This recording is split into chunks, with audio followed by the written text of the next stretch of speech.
o nosso convidado de hoje, ninguém mais, ninguém menos, como ex-juiz, ex-ministro, professor na atualidade, Sérgio Moro. Sérgio, se me permita chamar. Claro, claro. Muito obrigado pelo convite, muito obrigado por ter aceito o convite e o que está achando aqui de Paranaguá e tudo mais? Léo, muito obrigado pelo convite, né, por estar aqui no Rede de Notícias. Para mim é um grande prazer. Eu estou circulando o Paraná. Agora, eu nunca fui da política. Agora eu entrei no mundo da política. Eu, como juiz, evidentemente não fazia política. Como ministro da Justiça, eu via como um cargo mais técnico do que propriamente político, não fazia político partidária. Agora eu estou me apresentando como um pré-candidato em 2022 e, evidentemente, você tem que fazer o que é melhor. A melhor parte da política, sabe qual que é? É ouvir as pessoas. Contato. O contato. Então, conhecer lugares e ouvir as pessoas. Então, eu tenho circulado o Paraná, vim agora para o litoral, especificamente aqui para Paranaguá, para ouvir as demandas das pessoas, o que elas veem, quais são as dificuldades, quais são as peculiaridades regionais, o que elas esperam de Brasília, o que elas esperam do governo do Estado, tudo isso para influenciar na minha decisão a respeito do meu futuro político. Perfeito. Sérgio Moro, a política não é só um mar de rosas, nós sabemos, você melhor que muita gente sabe isso. Né? Isso eu já estou escolado, viu? Mas analisando aqui do nosso contexto regional, nosso estado do Paraná, nas últimas 2 décadas, como você enxerga o cenário político, seja ele executivo como legislativo, na tua avaliação, como o Paraná vem procedendo com relação? Olha, falando em termos do estado do Paraná, eu acho que o Paraná é um estado que tem um potencial gigantesco, que se desenvolve melhor até do que outros estados na economia. Agricultura? Na agricultura, o agronegócio, né? A agropecuária do Paraná merece destaque. O Paraná é um dos celeiros do país, um dos celeiros do mundo, porque o Brasil é um celeiro do mundo. Mas esse desenvolvimento, na minha opinião, tanto político como econômico, fica muito aquém do nosso potencial. Acho que nós poderíamos estar muito melhor situação, poderíamos estar voando. Podemos mais. Podemos muito mais. O Paraná não pode se contentar em ser um celeiro de produção agrícola. Ele não é só isso, evidentemente, mas ele se destaca principalmente por isso. Não há nenhum demérito. Claro. Mas nós temos que buscar uma outra condição de ser um celeiro de inovação, de tecnologia, porque isso é mais emprego e mais renda para a nossa população. O Paraná se destacou na política nos últimos anos, e aqui não entenda mal, não me interprete mal, mas principalmente por causa da Operação Lava Jato. Foi o epicentro. A Operação Lava Jato foi a maior operação de investigação da corrupção da história do Brasil, gerou uma onda anticorrupção no mundo inteiro, né?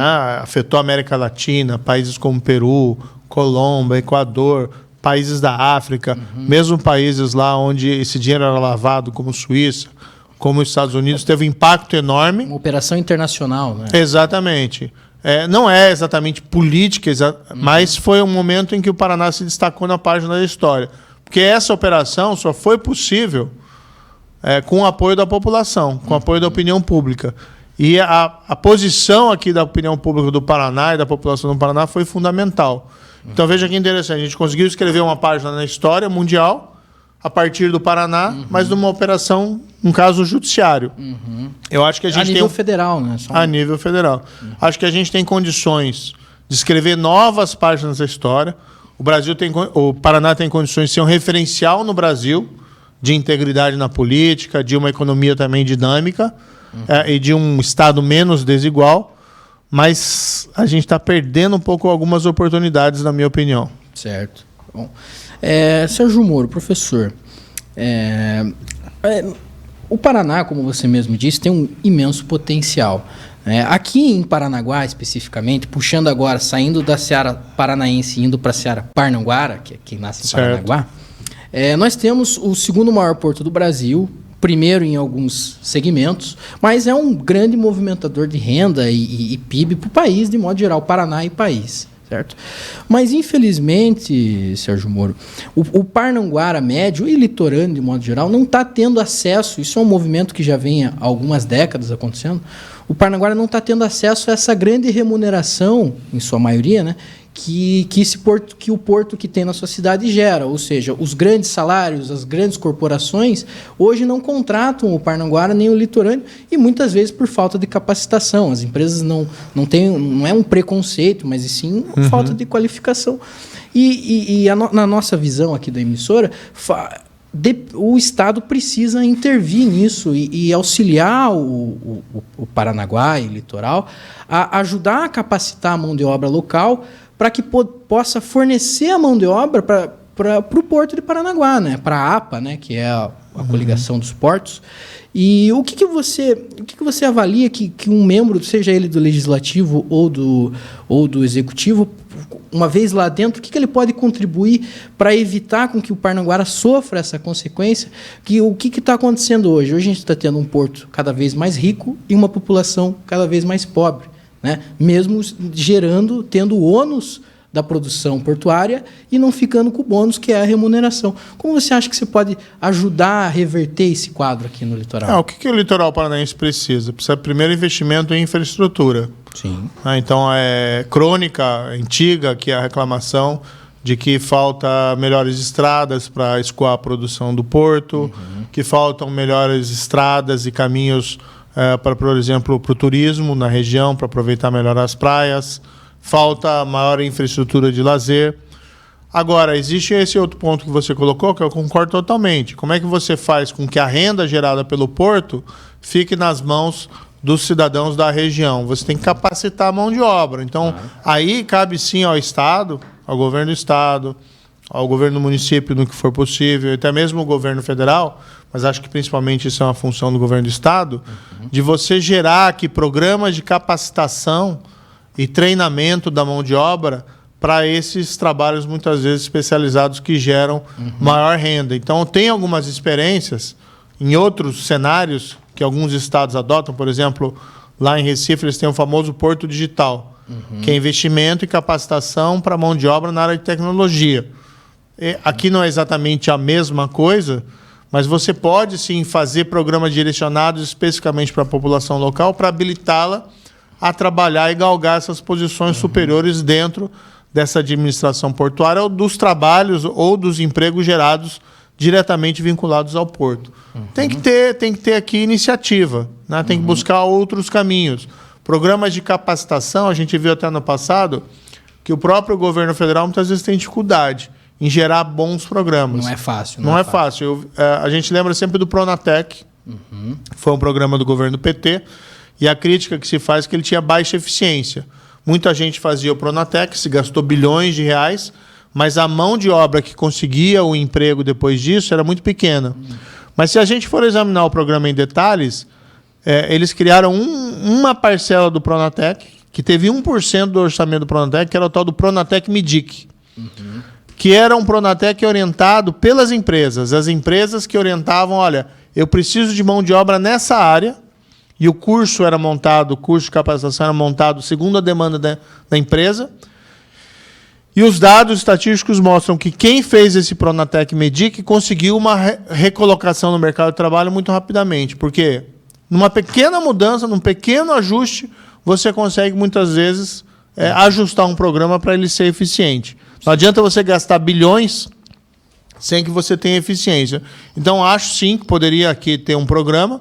E quem pode fazer isso? O governo, o Estado. Mas se você tiver, por exemplo, no Legislativo Federal, senador, deputado, o teu trabalho não é só ficar redigindo lá projeto de lei e apresentando no Congresso e ver o que acontece. O teu trabalho...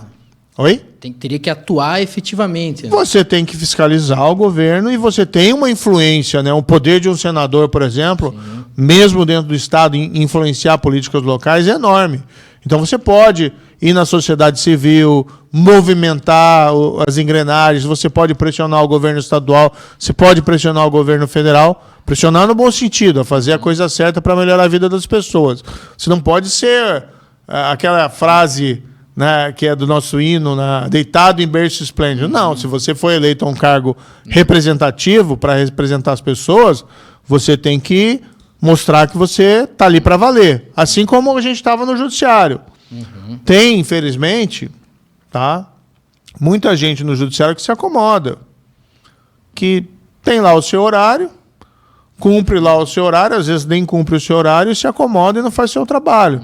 Então você tem que estar disposto a mexer em vesperos, a mostrar serviço. Isso é válido tanto para o judiciário como qualquer outra profissão, inclusive um cargo de senador, deputado ou no governo do estado. Não, você não está sendo, vamos supor, se você for eleito, você não está sendo eleito para ser a rainha da Inglaterra, fingir que governa. Você tem que ir lá para fazer valer. Está sendo eleito, no final das contas, né, professor, para ser um servidor público. Né? Claro, A sua essência claro. seria isso. Exatamente. Tá. Você mencionou do judiciário e tal, e recentemente a gente teve uma notícia, aqui no litoral, a principal obra do governo do estado é a engorda da Orla de Matinhos, ali não só a engorda, como a revitalização. Recentemente o Ministério Público ele pediu a suspensão da obra, né, por vários argumentos. Né? Um deles é a falta que o governo do estado não tem as devidas autorizações. Não vamos entrar no mérito quem está certo, mas eu queria saber, Sérgio Moro, você que teve atuação no judiciário, uma atuação muito, muito próxima e relevante, até que ponto os órgãos de controle ambiental do Paraná e judiciários e tal, eles podem prejudicar essa obra ou podem proteger o meio ambiente de fato, né? Porque é uma preocupação aqui do litorâneo que haja, né, independente de quem está certo ou errado, que a obra seja paralisada e nós ficamos, Caiobá ali, Matinhos fica sem praia, porque a gente sabe o que acontece no Brasil com obra parada, né? Sim. Como você está enxergando esse episódio? Eu sei que são fatos recentes, mas como você enxerga esse conflito entre o judiciário ambiental e o governo do estado? A primeira coisa que a gente tem que colocar, não existe uma incompatibilidade entre desenvolvimento econômico e proteção ao meio ambiente. A resposta para isso é o desenvolvimento sustentável. Claro. Eu não posso opinar especificamente sobre essa ação, porque eu não conheço ali os detalhes, e às vezes você tem esse jogo de empurra. Não tem autorização? Não, eu tenho autorização. Não, um diz uma coisa, outro diz outra. Você tem que descer nos detalhes. O que eu tenho presente é o seguinte: há muito tempo se fala na ampliação da orla. Tá? Outras cidades fizeram, destaco aqui um exemplo, Balneário Camboriú, que ampliou a orla, e isso não gerou problemas tão graves ambientais.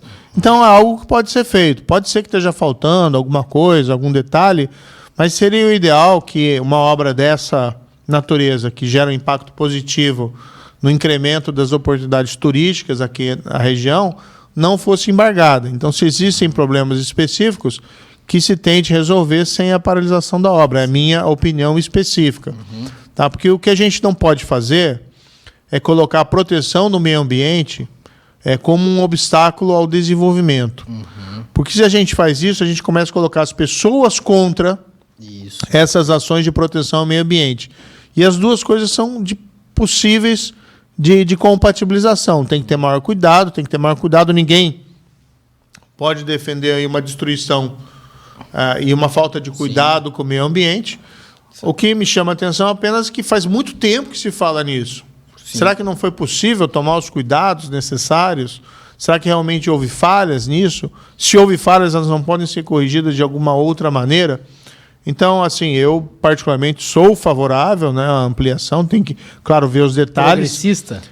Tem que ver exatamente o que aconteceu, qual que é o problema, buscar corrigir, tá? Agora, não pode ser feito isso em detrimento de dar oportunidades de emprego e renda para as pessoas aqui da região. E travar o principal ativo do litoral paranaense, que são as praias. Né? Sim, mas aí tem outra coisa que a gente estava falando. Tem mais coisa envolvida. Precisa melhorar a infraestrutura. Sim, esses engarrafamentos, monstros que acontecem quando as pessoas vêm aqui muitas vezes para o litoral. Temporada, né? Isso atrapalha o desenvolvimento do turismo. Às vezes atrapalha você ter vias estreitas. Às vezes tem até vias estreitas que é difícil de você ampliar, mas estão mal organizadas. Eu lembro que eu vim aqui algumas vezes no litoral e, de repente, tinha uma rua estreita que podia se parar, estacionar o carro dos dois lados e não passava nenhum carro no meio. Então, tem umas coisas assim que é planejamento. E eu acho que a política serve para isso, para a gente ouvir as pessoas e tentar melhorar a vida das pessoas. Como eu disse, não posso opinar, não sei exatamente qual que é o problema que estão dizendo que tem essa ampliação da orla. Mas você tiver investimento em infraestrutura, é possível sim compatibilizar com a proteção do meio ambiente, e é isso que tem que ser feito. A mesma história, a velha história lá da ponte entre Guaratuba e Matinhos. Bom, poxa, a China faz lá uma ponte de quilômetros de extensão. Aqui são 800 metros, diga-se de passagem. Nova York fez a Golden Gate há 150 anos. Será que a gente é tão incapaz assim que não consegue fazer uma ponte, né, que preserve o meio ambiente com toda a tecnologia que hoje tem desenvolvida? Ou será que é um problema de... Tem um problema na economia que é o seguinte, os monopólios. Né? Às vezes tem essas questões de pessoas que usufruem, né, de monopólios e acabam impactando a possibilidade de você ter alternativas. Então precisa ter mais eficiência econômica e isso é papel do governo, isso é papel do governo federal, do governo estadual, dos governos municipais, tem que melhorar a vida das pessoas. Não é possível, né, que o desenvolvimento da região litorânea do Paraná fique tão inferior à sua potencialidade. Sim. Ministro, você mencionou a ponte Matinhos-Guaratuba, né? Que é uma grande promessa do atual governo do Estado, do governo do governador Ratinho Júnior. Você teve à frente da Lava Jato no período também em que, se não me engano, que o Ratinho ele era deputado, hoje governador. Você acompanhou essa transição, imagino como paranaense que é. Sim. Como você avalia o atual governo, esses 4 anos, e a postura do então governador Ratinho Júnior? Olha, na Lava Jato, a Operação Lava Jato foi uma investigação contra a corrupção. O governador, atual governador, né, ele não teve um envolvimento, não figurou em nenhuma investigação, então não tem nada em relação a ele quanto a esse caso. Né? Afetou muito o mundo político, mas isso foi mais focalizado. Claro, a culpa é sempre individual. Claro que tem alguns partidos políticos também com alguns problemas, mas passou bastante distante aí do atual governador. O governo atual, eu tenho boas relações, né, com o governador, tenho uma relação cordial. Eu vi um pouco a distância, que eu fui morar fora, e antes estava em Brasília.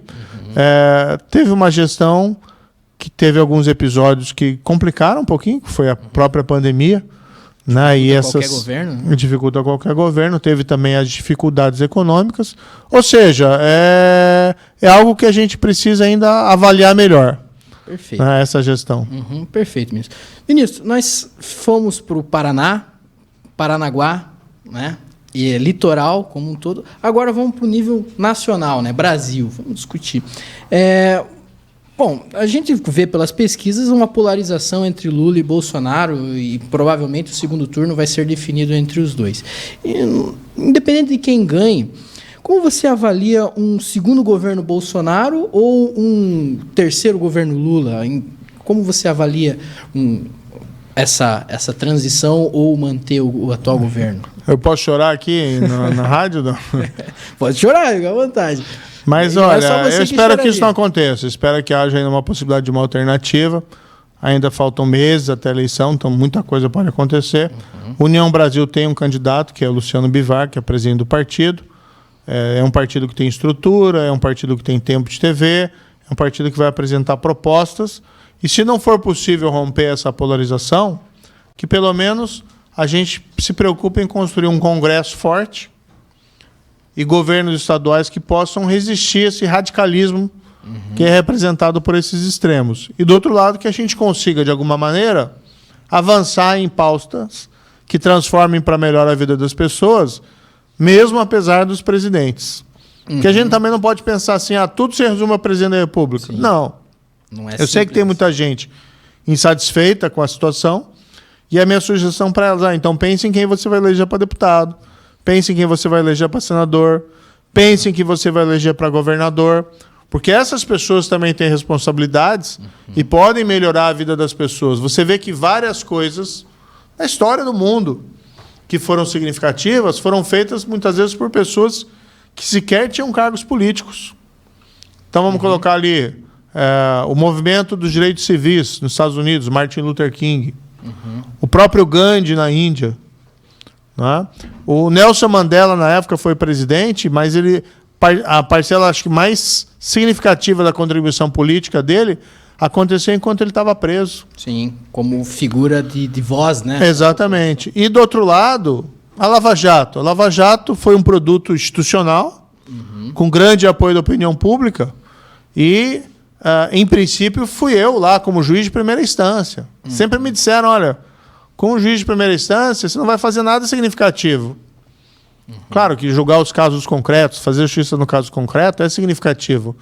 Mas nunca ninguém colocou que eu ia ser responsável, né, por conduzir, não sozinho, porque, como eu disse, foi institucional, mas conduzir uma das maiores operações contra a corrupção da história do Brasil. Então, veja que a posição que você ocupa conta, mas conta mais o que você faz quando você ocupa essa posição. Por isso, por exemplo, quando eu estava com o ministro da Justiça, eu acho que eu fiz boas coisas. Mas o meu plano principal, que era consolidar o combate à corrupção, quando ele se tornou inviável porque eu não tinha apoio do presidente, eu prefiro sair. Porque eu não estou lá pelo cargo, eu estou lá pelo projeto. Da mesma forma, agora eu volto, né, me apresento à política, mas eu me apresento com as propostas, com as ideias, e com aquilo que eu quero defender. Não estou indo por causa do cargo. Ministro, para encerrarmos aqui, né, agradeço novamente a presença. Você citou a questão das propostas. Quais seriam, pegando um gancho na questão da proposta, eu queria que você comentasse um pouco também com relação ao resultado das pesquisas, né, que envolve o seu nome, para senador do estado do Paraná, né?